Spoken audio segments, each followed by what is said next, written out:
नमस्कार। इतने समय रूस और यूक्रेन के चक्कर से पूरी दुनिया में महंगाई की मारामारी चल रही है। अब जितने पश्चिमी देश हैं रूस पे बेहद ही खतरनाक प्रतिबंध लगाए हैं। अब रूस का जो तेल प्रोडक्शन था वो भारत को 25% सस्ते तेल देने का ऐलान किया है। अब आपके दिमाग में एक क्वेश्चन उठ रहा होगा कि यार 25% अगर सस्ते तेल दे रहा है इंडिया को, तो इससे क्या तेल का दाम सस्ता हो सकता है या स्थिर हो सकता है यानी बैलेंस, या इससे महंगा हो सकता है। तो आज का टॉपिक यही होने वाला है। उसके बाद से हम लोग समझेंगे पूरे विश्व में सबसे ज्यादा तेल उत्पादन कौन सा करता है, उसके बाद से रिजर्व भंडारण यानी सबसे ज्यादा किस देश के पास है, और जो इंडिया खरीदता है तेल वो किस किस देश से खरीदता है, कितना खरीदता है, हम लोग पूरे डिटेल में समझेंगे। देखिए, जो पूरे विश्व में जो पेट्रोलियम का उत्पादन सबसे ज्यादा करता है वो करता है यूएसए। वैसे देखेंगे तो ओपेक देश सबसे ज्यादा करता है। ओपेक देश, ओपेक का मतलब होता है ऑयल पेट्रोलियम एक्सपोर्टिंग कंट्रीज। इसमें 13 देश आते हैं, अब तो 15 देश हो गए हैं। ये जो है इसमें जितने खाड़ी देश के आते हैं इसमें सब हैं। सबसे बड़ा देश इसमें सऊदी अरबिया है। अगर इससे बाहर का देखेंगे यानी ओपेक से बाहर के अगर देश देखेंगे तो सबसे ज्यादा जो प्रोडक्शन करता है वो करता है अमेरिका। अमेरिका सबसे ज्यादा करता है, 16% करता है। उसके बाद से सऊदी अरब करता है, 13% करता है उत्पादन, यानी पहले पे अमेरिका करता है 16% उत्पादन तेल का। उसके बाद से सऊदी अरबिया करता है 13% उत्पादन। उसके बाद से आ जाता है रसिया का नंबर। देखिए, रसिया तीसरे नंबर पे आता है, 12% उत्पादन करता है। रसिया जो है अपना 70% जो तेल है ये यूरोप महाद्वीप में ही बेचता है। अब यूरोप वालों ने ही प्रतिबंध लगाए इस पे। खैर सारे देश नहीं लगाएंगे, लेकिन अमेरिका, कुछ देश ऐसे हैं इस पे प्रतिबंध लगाए हैं, लेकिन फिर भी इफेक्ट तो डाल ही रहा है इस पे।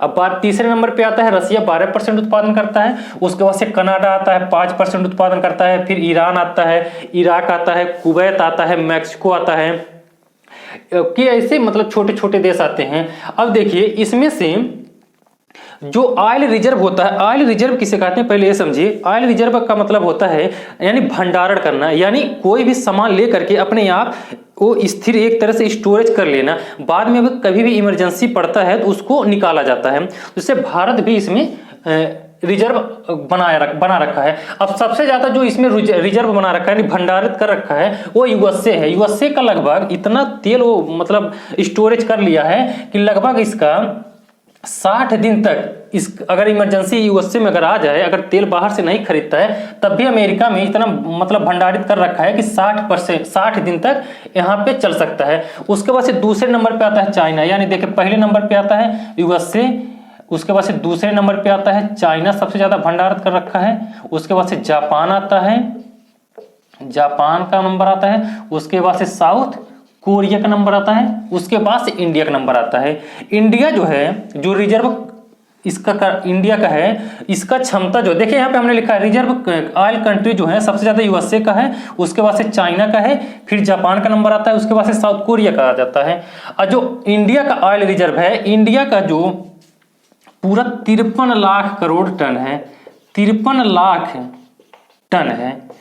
इंडिया का रिजर्व ऑयल जो है वो 53 लाख टन है, और ये 3 जगह से इसको भंडारित किया गया है इंडिया में। देखिए सबसे पहले जो है वो विशाखापट्टनम में है, ये आंध्र प्रदेश में आता है। यहाँ पे 13 लाख टन यानी भंडारण किया गया है। उसके बाद से मंगलुरु आता है, ये 15 लाख टन किया गया है, ये उड़ीसा में है मंगलुरु। उसके बाद से देखिए पादुर आता है, ये आता है कर्नाटक में, यहाँ पे 25 लाख टन भंडारित किया गया है। जो ये पूरा विशाखापट्टनम, मंगलुरु और पादुर जो बनाया था, वो बनाया था, स्थापना किया था ISPRL। इसके मतलब होता है Indian strategic petroleum reserve oil limited होता है।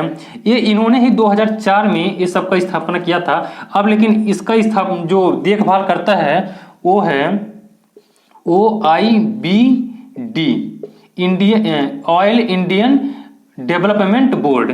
अब देखिए, अब इतने समय 2021 जब कोरोना लगा था, आपको पता होगा, तो $40 प्रति बैरल आ गया था, यानी एक बैरल में 220 लीटर आता है।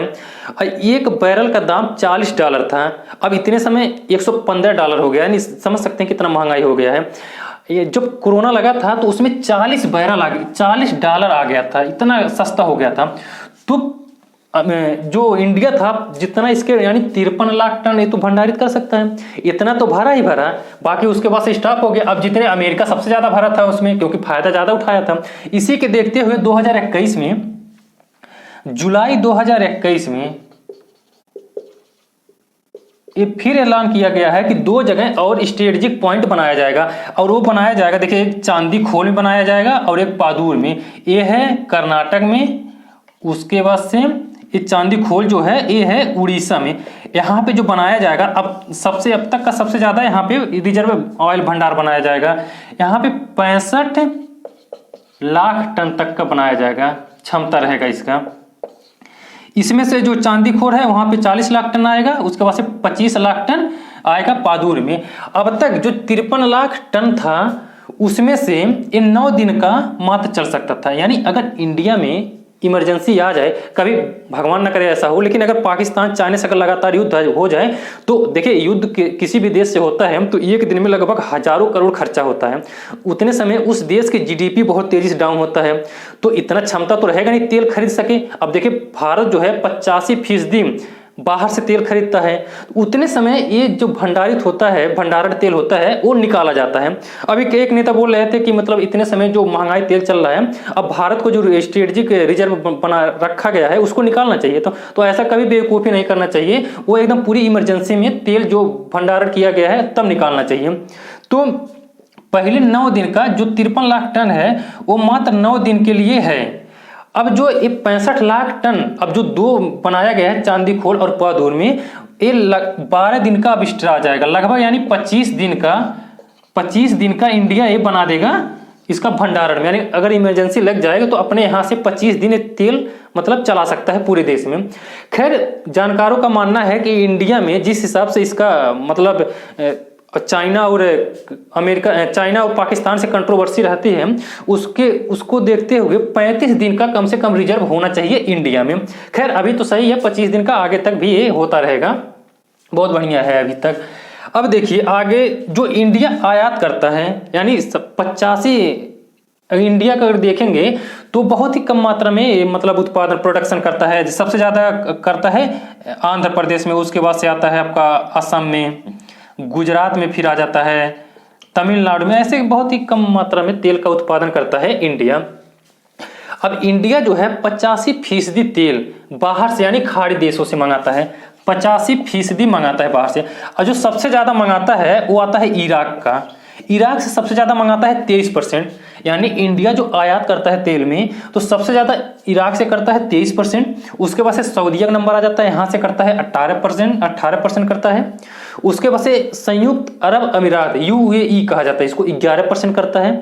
उसके बाद से कुवैत से करता है, 5वें नंबर पर आ जाता है USA। पहले USA से नहीं करता था, लेकिन अब USA से भी इंडिया काफी मात्रा में यहाँ से तेल मंगाना स्टार्ट कर दिया है। ये लगभग 7% तेल अमेरिका से मंगाता है इंडिया।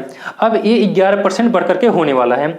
अब देखिए जो रूस है वो इंडिया को ऑफर दिया है कि 25% सस्ते में तेल देगा इंडिया को। तो आपके दिमाग में तो जरूर ये दौड़ रहा होगा, यार अगर इतना सस्ते में देगा तो पेट्रोल का दाम सस्ता हो सकता है। और देखिए ये जो है बहुत पहले यानी 2-4-10 साल पहले अगर देखेंगे, जो पहले जो 75 रुपया जब लीटर मिलता था पेट्रोल का दाम, तो उतने समय $70-75 प्रति बैरल हुआ था। तो इतने समय उतना ही सस्ता दे रहा है, यानी $70 प्रति बैरल मिल रहा है रूस जो दे रहा है। तो इससे देखिए रूस का जो हिस्सेदारी है, इंडिया जो रूस से मंगाता है बहुत ही कम मंगाता है, वो 0.9 से 1% मंगाता है, यानी 1% ही मंगाता है। यानी जितना रूस से इंडिया मंगाता है तेल, उससे ज्यादा तो इंडिया खुद उत्पादन करता है। तो अगर रूस से तेल मंगा भी रहा, अब इसमें देखिए 3 कंपनी मंगा रहे हैं, 4 कंपनी सिग्नेचर कर दिए हैं और 2 कंपनी का तो कंफर्म हो गया। एक HPCL यानी हिंदुस्तान पेट्रोलियम कॉर्पोरेशन लिमिटेड, ये जो है 20 लाख टन मंगाएगा, 20 लाख टन मंगाएगा। HP कभी पेट्रोल पंप पे जाएंगे तो HP कंपनी का रहता है, वो लिखा रहता है। और दूसरा जो है वो इंडियन ऑयल है, इंडियन ऑयल जो है वो 30 लाख टन मंगाएगा, यानी प्रति बैरल समझ सकते हैं इसको। 30 लाख टन नहीं है, 30 लाख प्रति बैरल है, 30 लाख प्रति बैरल है। तो इतने से कुछ नहीं होने वाला। हाँ, इतना जरूर हो सकता है कि कुछ टाइम के लिए ये स्थिर हो सकता है तेल का दाम, लेकिन अगर इंडिया नहीं बढ़ाएगा तेल का मतलब आयात में, तो कन्फर्म तेल का दाम तो बढ़ने वाले हैं। इससे कोई फर्क नहीं पड़ेगा, बस यही है मतलब कुछ महीनों के लिए यहाँ पे बस तेल का दाम स्थिर हो सकता है। और जो इन्होंने कारगर किया है एचपी और इंडियन ऑयल का जो समझौता किया है रूस से, ये अब मई में ये तेल आना स्टार्ट हो जाएंगे। तो आई होप आपको समझ में आ गया होगा, जो रूस इंडिया को ऑफर दिया है 25% से, तो इससे तेल सस्ता नहीं होगा, महंगा जरूर हो जाएगा, क्योंकि कुछ महीने के लिए स्थिर हो सकता है तेल। तो आगे तक इंडिया को जरूर बढ़ाना चाहिए और किसी देश के दबाव में नहीं आना चाहिए, क्योंकि आपको पता चल रहा होगा कि अमेरिका जो है इंडिया पे दबाव बना रहा है कि इंडिया रूस से तेल ना खरीदे। लेकिन इंडिया को दबाव नहीं आना चाहिए, क्योंकि जितने पश्चिमी देश हैं 75% रूस जो है वो पश्चिमी देश को देता है, तो पूरी तरह से बंद नहीं किए हैं। तो पश्चिमी देश भी कुछ देश सबसे ज़्यादा मंगा रहे हैं, उसमें से इसमें पहले नंबर पर आता है जर्मनी, रोमानिया, फिनलैंड। रूस से अभी भी तेल मंगा रहे हैं, और इसी को देखते हुए इंडिया को भी बैन नहीं करना चाहिए। इंडिया को ये बताना भी चाहिए कि अगर पश्चिमी देश मंगा रहे हैं रूस से, तो भाई हम भी मंगाएंगे, सस्ता मिल रहा है, तो इससे कोई गुरेज नहीं है, मंगाना चाहिए इंडिया को तेल। आई होप आपको समझ में आ गया होगा। अगली बार किसी और टॉपिक पे मिलते हैं, तब तक के लिए धन्यवाद।